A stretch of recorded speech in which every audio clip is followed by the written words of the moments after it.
Students, in previous class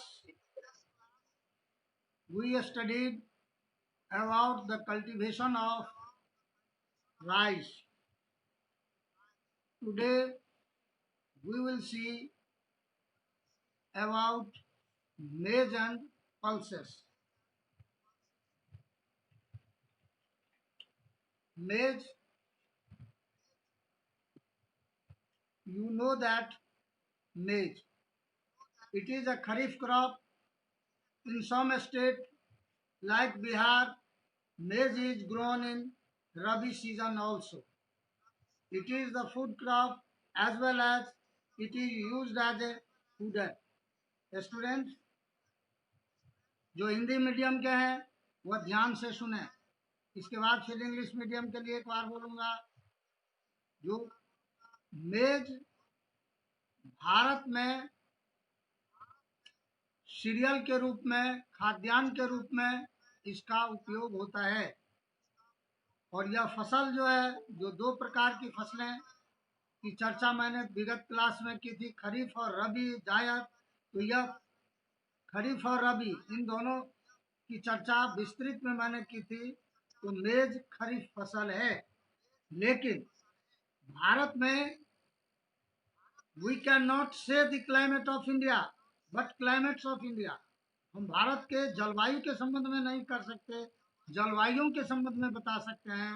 माने all types of climate which are found in the world also found in India. So the physical conditions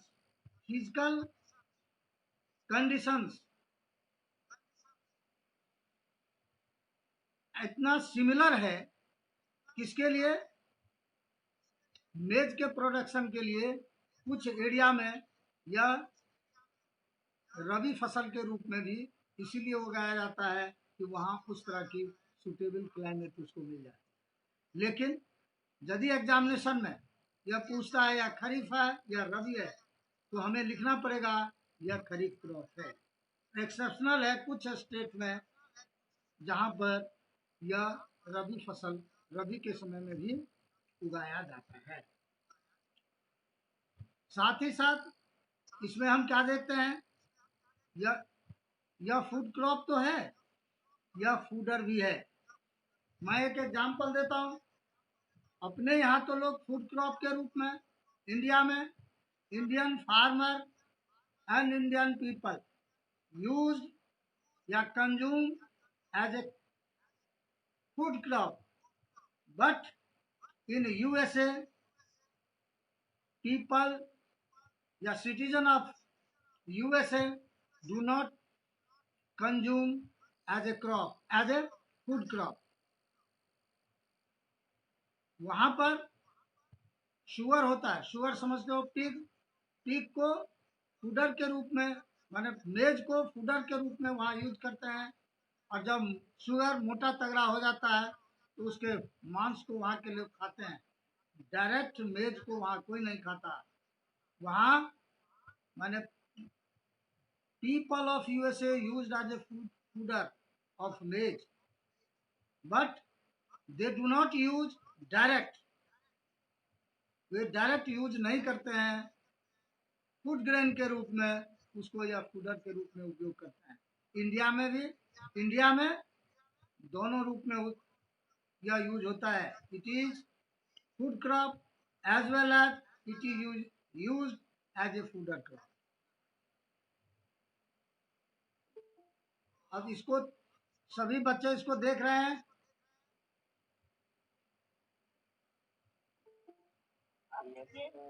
यह क्या दिखाई पड़ रहा है बेटा? देखो, जो बच्चे अभी जुड़ रहे हैं मैं उनका नाम नहीं ले रहा हूँ, लेकिन उसको केयरफुल रहना चाहिए और टाइम पर जुड़ना चाहिए, नहीं तो हमको बीच में डिस्टर्ब होता है। अच्छी बात है कि आप बड़ी संख्या में बच्चे जुड़ रहे हैं, 80% तक पहुंच गए हैं। हाँ, यह क्या दिखाई दे रहा है बेटा? हाँ, क्या है? अभी क्या देख रहे हो बेटा? मेज ऐसा देखा पौधा प्लांट देखे हो क्रॉप कहीं कहीं देखे हो क्या? कहाँ उगता है? और इसको विदेश में नहीं अपने देश में उगता है। बिहार में नहीं, बिहार में तो कम होता उगता है, लेकिन दूसरी जगह भी उगते हैं। तो बताएंगे कहाँ कहाँ उगते हैं, पहले देखो। ऐसा देख रहे हो? देख रहे हो क्या चीज आया? अभी अभी उसका सीजन है। यह मेज है। मेज को हम मार्केट में अभी बिकता रहता है। घर लाते हैं और उसको भून करके खा लेते हैं। इसका आटा बना करके इसकी रोटी बनाते हैं, बहुत अच्छा लगता है। लेकिन यूएसए के फार्मर उगाते तो हैं, लेकिन वो उसको डायरेक्ट अपने लोगों की तरह जो मार्केट से खरीद के लाते हैं और डायरेक्ट कंज्यूम कर जाते हैं। यूएसए के लोग ऐसे नहीं खाते, या ना उसका आटा बना करके स्वयं कंज्यूम करते हैं। वो क्या करते हैं, उसको पीस करके सुअर को खिलाते हैं और सुअर के मार करके उसका मांस खाते हैं, यानी इनडायरेक्ट रूप से उसको खाते हैं।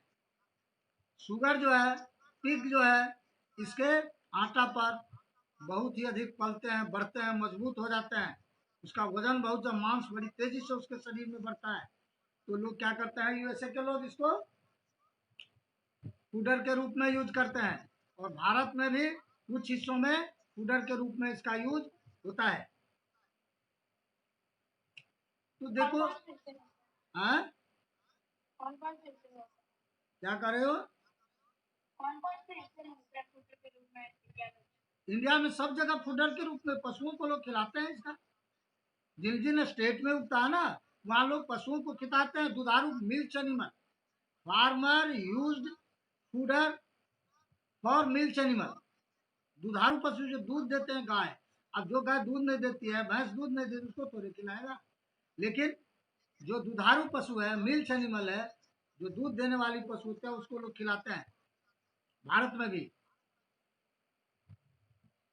अब देखो बेटा, हाँ अब देखो बेटा, फिजिकल कंडीशन फॉर ग्रोथ। उसके उपज के लिए क्या क्या चाहिए physical condition? In between 21 degree C to 27 degree C, यानी 21 डिग्री से 27 डिग्री के बीच तापमान रहता है जिस एरिया में, वहाँ आसानी से easily it can be grown, इसको आसानी से उगाया जा सकता है। Soil, old alluvial soil is the best for its growth.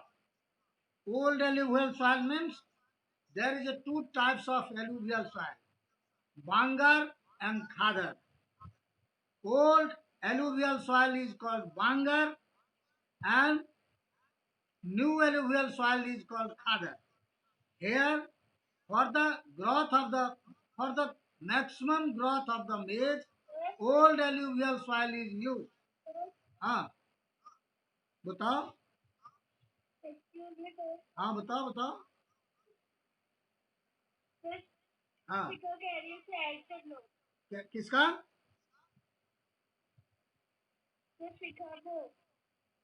सिखा को अब कितना टाइम हो गया बेटा, यही हम करते रहेंगे तो बड़ा मुश्किल है ना। अभी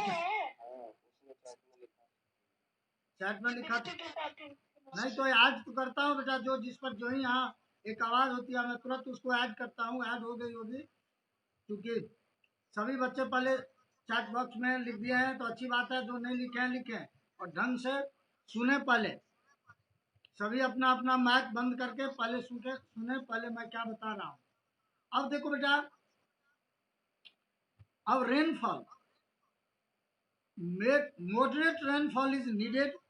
Where rainfall is less, it is grown by dint of irrigation. Moderate rainfall, न अधिक वर्षा अधिक होनी चाहिए न कम होनी चाहिए। अब कहोगे कितना, यह कोई बैरियर इसमें नहीं दिया हुआ है, इतना से इतना डिग्री ही होनी चाहिए, लेकिन वर्षा होनी चाहिए। जहाँ पर वर्षा बिल्कुल कम होती है, ड्राई सीजन रहता है, वहाँ पर सिंचाई के बल पर इसको उगाया जाता है। रिलीफ माने जमीन का सतह पर कैसी होनी चाहिए, तो generally it is grown in the plain area.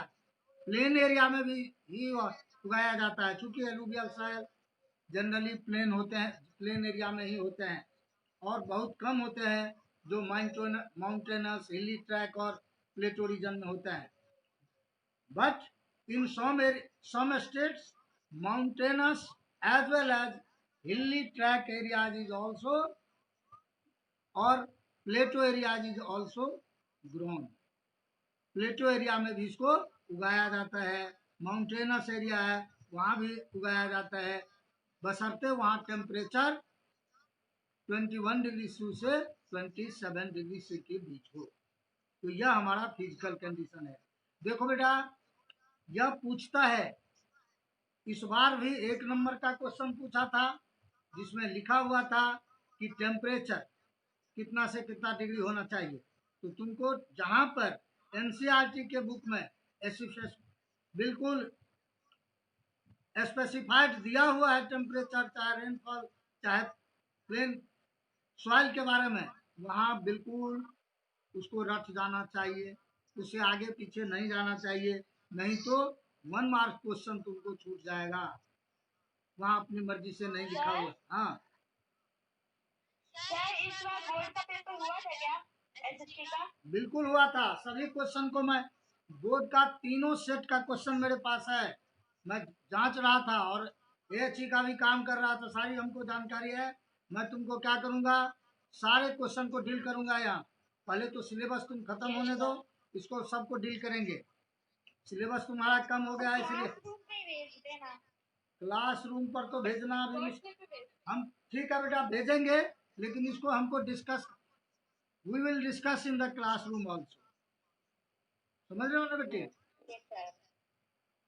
बिना डिस्कशन का पॉसिबल नहीं हो पाएगा. अभी तो फिजिकल कंडीशन में टेम्परेचर तुमको समझ में बात आ गई, सॉइल समझ में बात आ गई, रेनफॉल समझ आ गया, और स्लोप ऑफ द लैंड कैसा होना चाहिए, रिलीफ फीचर कैसी होनी चाहिए. ये चारों चीज को तुमको रख जाना है. लिखते भी चलो बेटा. जो बच्चे हम लिख, स्क्रीन पर जो दिखता रहता है तुम लोग कॉपी रखो, और सबको क्या करो, फेयर बुक पर, फेयर नोटबुक पर जो तुम्हारा होमवर्क की कॉपी है उस पर उतारते चलो. यह बहुत जरूरी है. बहुत सारे बच्चे क्या करते हैं, नहीं उसको कॉपी करते हैं. ऐसा नहीं है, आपको कॉपी करना चाहिए. अब देखिए हम आगे बढ़ते हैं. अब यह कहता है for high production farmers use modern input such as high yield variety seeds fertilisers. किसान क्या करते हैं, देखो बेटा, जिस एरिया में the fertility of land, fertility of land पर यानी भूमि के उपजाऊपन पर मक्का का प्रोडक्शन निर्भर करता है. और तुमने देखा कि एलुवियल सॉइल में अधिक उगता है. क्यों? Alluvial soil is the best soil for मेज. मेज के लिए एलुवियल सॉइल बहुत ही सबसे बढ़िया सॉइल है.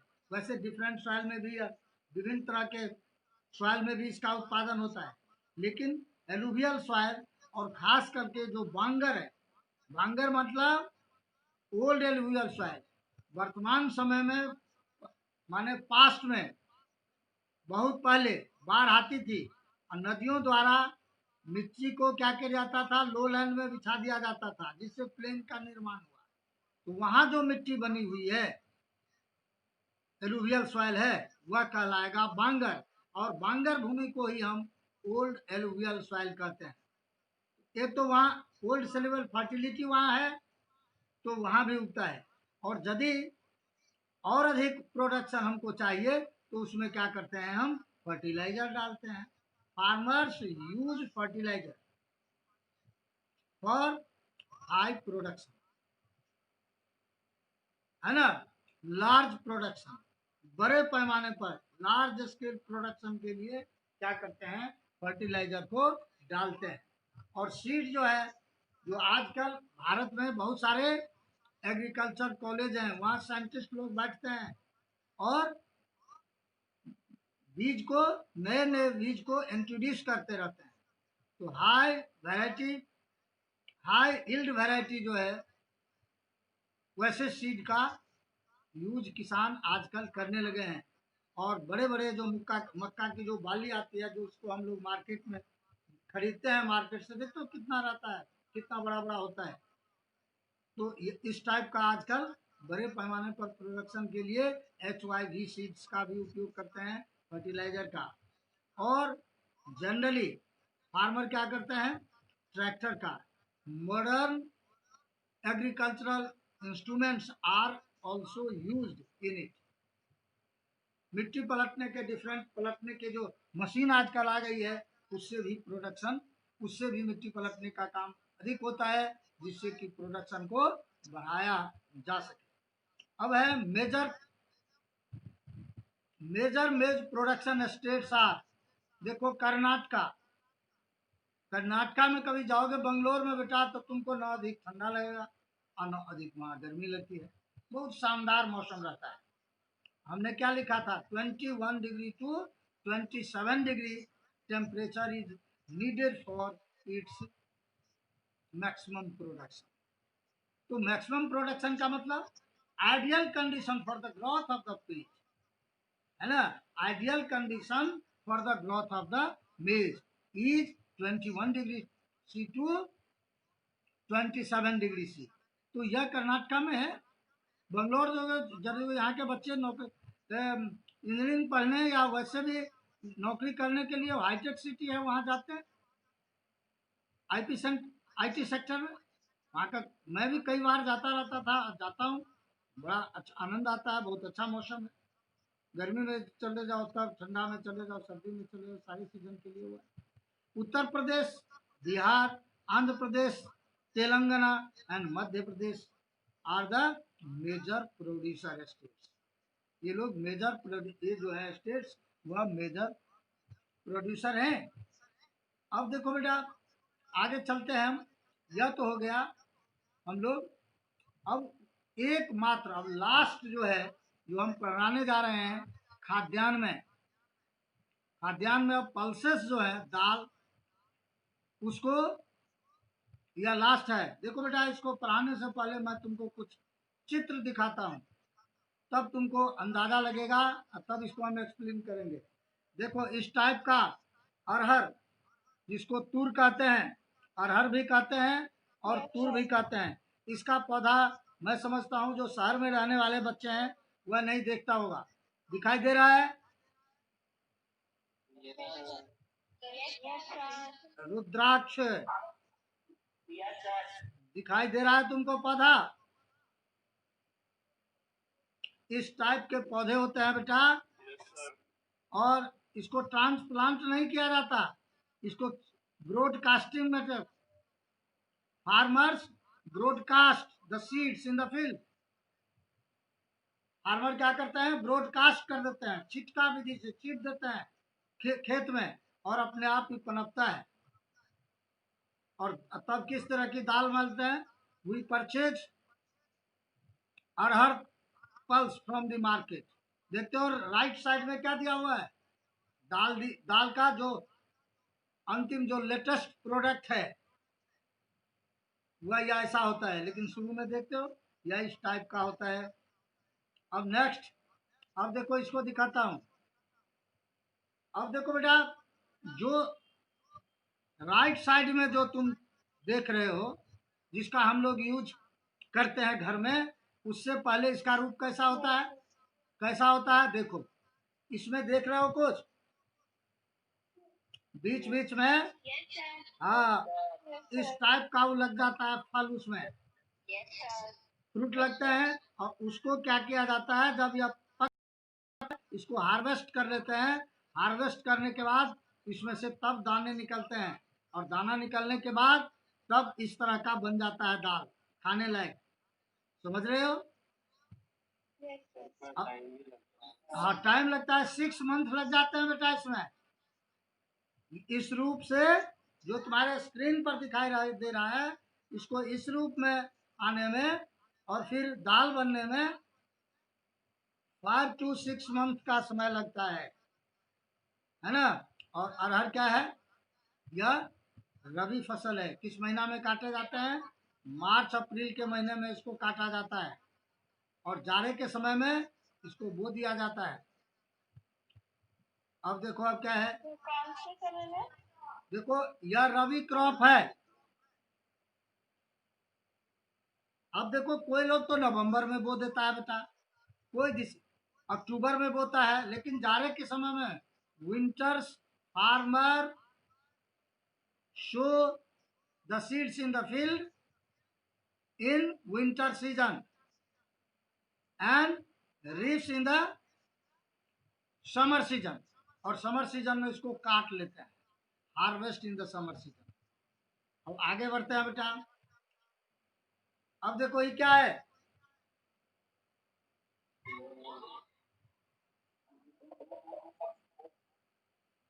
अब यह इसको तुमको दिखाई पड़ रहा है, ये क्या चीज है? यहाँ यहाँ के बच्चे तो बहुत ज्यादा ही देखते होंगे। खेत में जाओगे तो पहले सबसे नीचे जो पौधा है वैसा रहता है, और इसके बाद यह बढ़ जाते हैं, और इस तरह से तुमको इस रूप में दिखाई पड़ता है। यह ग्राम है, जिसको चना भी चना है, और यह चना की दाल है। Yes, sir. तो different types of pulses are grown in different parts of India according to availability of the soil, according to availability of the climate, है ना, किस तरह का वहाँ तापमान और कितनी वर्षा होती है, इस आधार पर different types of pulses are grown in different parts of India। देखो बेटा, अब आगे बढ़ते हैं, चना के बाद अब आगे देखो। अब ऐसा क्या है बेटा, ऐसा देख रहे हो, देखो खेत में ऐसा लगा हुआ। Yes, sir. देखो बेटा, जब जहाँ मूंग मूंग दाल है, और लेफ्ट साइड में जो तुमको दिखाई पड़ रहा हुआ, खेत में लगा हुआ है मूंग, खेत में लगा हुआ है, देखे हो कभी? नहीं देखा है। No, sir. तो जब कभी, Yes, sir, मैंने देखा है। हाँ तो वंशिका है, वंशिका चौधरी, वंशिका चौधरी बोल रही है। तो जो भी है, इसको जब गांव में जाते हो बेटा, तो गांव में तुमको देखना चाहिए कि कौन सा क्रॉप कैसे उगती है, कैसा उस, हाँ देखा हुआ है, तो जिन बच्चों को देखा हुआ अच्छी बात है, और जो नहीं देखा हुआ है वह देखें कि इस टाइप के उसके पौधे होते हैं, इस टाइप से उसमें दाने लगते हैं, और अंत में इस रूप में आ जाते हैं खाने। जो राइट कॉर्नर पर हमको स्क्रीन पर दिखाई दे रहा है ना, ईस्ट नॉर्थ, स्क्रीन पर जो नॉर्थ ईस्ट कॉर्नर पर हमको दिखाई दे रहा है, वह तो पल्स जो हम लोग यूज करते हैं उस फॉर्म में आ जाता है, तब ऐसा रहता है। वो अंदर से निकलता है दाना, समझ रहे हैं, गेंद, और फिर उसको इस टाइप से बना लेते हैं। अब देखो बेटा,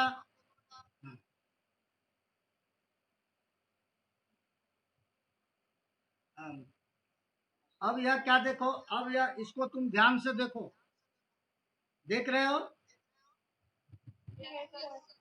यह क्या चीज है, Yes, sir. यह क्या, हाँ मसूर की दाल, लाल लाल लाल जो देखते रहते हो, ऐसा ऐसा वैसा नहीं होता। सबसे पहले कैसे होता है, इस तरह के पौधे लगते हैं, यह है, देख रहे हो,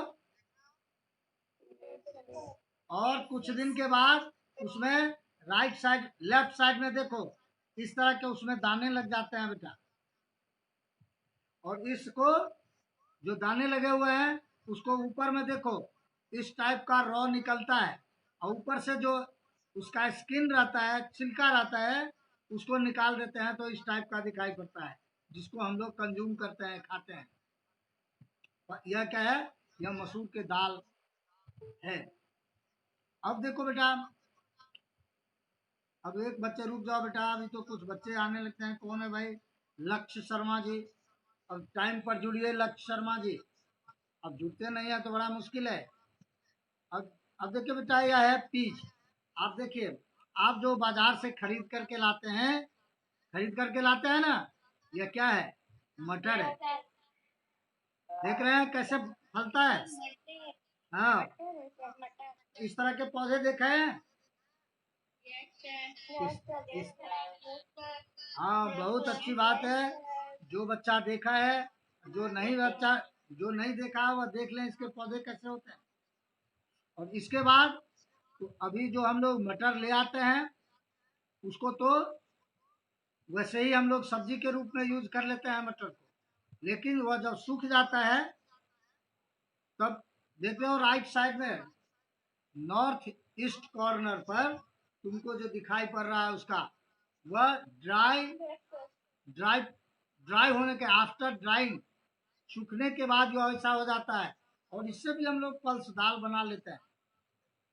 इसका भी हम लोग क्या करते हैं, दाल बना लेते हैं। अब आ जाइए। हाँ, मेरी मटर को सुखा के बनाते हैं क्या? हाँ दाल, बिल्कुल दाल बनती है इसकी, बहुत बढ़िया है बनती है। It is very tasty to it.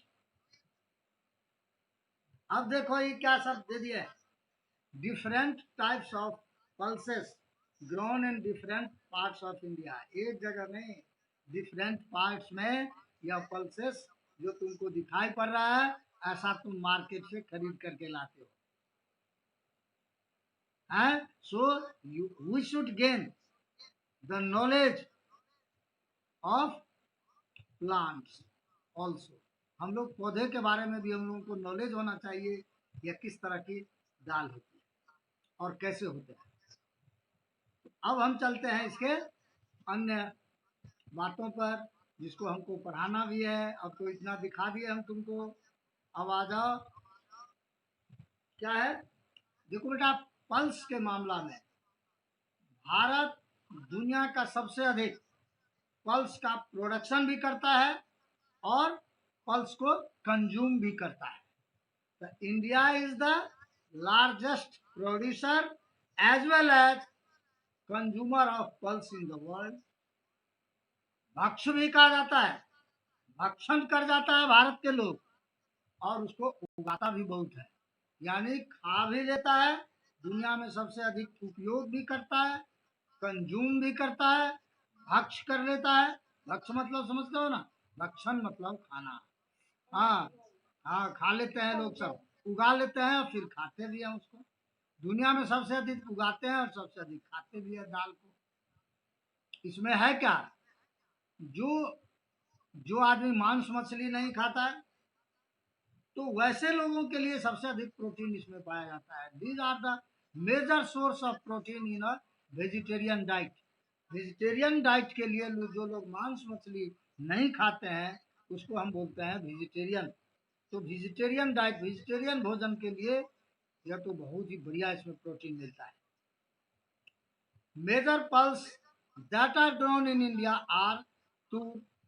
उसको तो तुमको बताई थे, तूर मतलब अरहर उत्पादन करते हैं, उड़द का उत्पादन करते हैं, मूंग का उत्पादन करते हैं, मसूर का उत्पादन करते हैं, बीज का उत्पादन करते हैं और ग्राम का उत्पादन करते हैं। Means major pulses are major pulses that are grown in India are toor, urad, moong, masoor, बीज and gram. Some pulses are grown in Kharif season and some pulses are grown in Rabi season. देखो बेटा, खरीफ और रबी का जो डिफिनीशन था मैंने दिया था, जो some crops are grown, some crops are sown in winter season and harvested in summer season. That is kharif, that is रबी, उसको रबी कहते हैं। जाड़ा महीना में बोया जाता है और गर्मी के महीना में उसको काट लिया जाता है, तो वह रबी फसल है। खरीफ का है जो गर्मी में बोया जाता है और जाड़े में काट लिया जाता है। तो इसमें जैसे मैंने कहा, जैसे मसूर है, मसूर की दाल खाते हो, रबी क्रॉप है।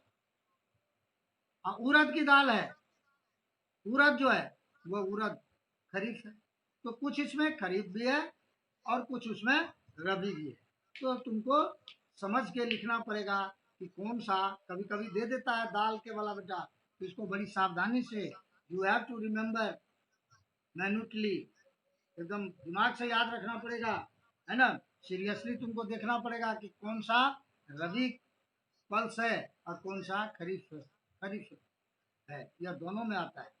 Major pulses producer state in India are Madhya Pradesh, Uttar Pradesh, Rajasthan, Maharashtra, Karnataka, Orissa, Bihar, etcetera. Number of state, कोई ऐसा स्टेट नहीं है जो कोई ना कोई दाल वाल नहीं होती, लेकिन इसमें मेजर प्रोड्यूसर स्टेट्स का नाम है। यह किसका है? Major state, major producing state यह है जिसमें बड़े पैमाने पर उत्पादन किया जाता है।